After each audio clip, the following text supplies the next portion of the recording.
രോഗികളുടെ വേദനയിൽ ആശ്വാസമായി മാറുകയും പ്രതിസന്ധികളിൽ ആത്മവിശ്വാസത്തിന്റെ വെളിച്ചമാകുകയും ചെയ്യുന്ന നഴ്സുമാരെ ആദരിച്ച് ഇന്ന് ലോക നഴ്സസ് ദിനം ആചരിക്കുന്നു. മനുഷ്യസ്നേഹവും സേവന മനോഭാവവും കൊണ്ട് ആരോഗ്യരംഗത്തിന്റെ നട്ടെല്ലായി മാറിയ നഴ്സുമാരുടെ അർപ്പണബോധത്തെ ഓർമ്മിപ്പിക്കുന്ന ദിനമാണിത്.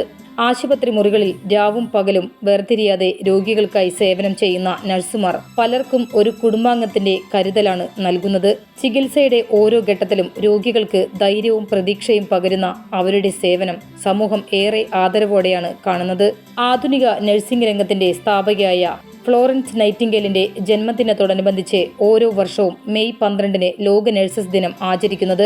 ആധുനിക നഴ്സിംഗ് രംഗത്തിന്റെ സ്ഥാപകയായ ഫ്ലോറൻസ് നൈറ്റിംഗേലിന്റെ ജന്മദിനത്തോടനുബന്ധിച്ചാണ് ഓരോ വർഷവും മെയ് 12 ലോക നഴ്സസ് ദിനം ആചരിക്കുന്നത്. വിവിധ ആശുപത്രികളിലും ആരോഗ്യ സ്ഥാപനങ്ങളിലും ദിനാചരണത്തിന്റെ ഭാഗമായി അനുമോദന പരിപാടികളും ബോധവൽക്കരണ പരിപാടികളും സംഘടിപ്പിച്ചു. രോഗിയുടെ പുഞ്ചിരിയാണ് ഏറ്റവും വലിയ അംഗീകാരം എന്ന് വിശ്വസിച്ച് സേവനപാതയിൽ മുന്നേറുന്ന നഴ്സുമാരുടെ സമർപ്പണത്തിന് സമൂഹം ഇന്ന് നന്ദി രേഖപ്പെടുത്തുകയാണ്. ജീവൻ രക്ഷിക്കുന്ന ഓരോ നിമിഷത്തിനു പിന്നിലും നഴ്സുമാരുടെ കരുതലും സമർപ്പണവുമുണ്ടെന്ന സത്യം വീണ്ടും ഓർമ്മിപ്പിച്ചുകൊണ്ടാണ് ഇന്ന് ലോക നഴ്സസ് ദിനാചരണം കടന്നുപോകുന്നത്. സേവനത്തെ ജീവിതമാക്കിയ ഈ കരുതലിന്റെ കൈകൾക്ക് സമൂഹം ഹൃദയം നിറഞ്ഞ ആദരവും നന്ദിയും അർപ്പിക്കുകയാണ്. മനുഷ്യ ജീവിതങ്ങൾക്ക് പ്രതീക്ഷയുടെ വെളിച്ചമായി മാറുന്ന ലോകത്തിലെ എല്ലാ കരുതലിന്റെ മാലാഖമാർക്കും സുപ്രീം വോയിസ് ന്യൂസ് ചാനലിന്റെ ഹൃദയം നിറഞ്ഞ ലോക നഴ്സസ് ദിനാശംസകൾ നേരുന്നു.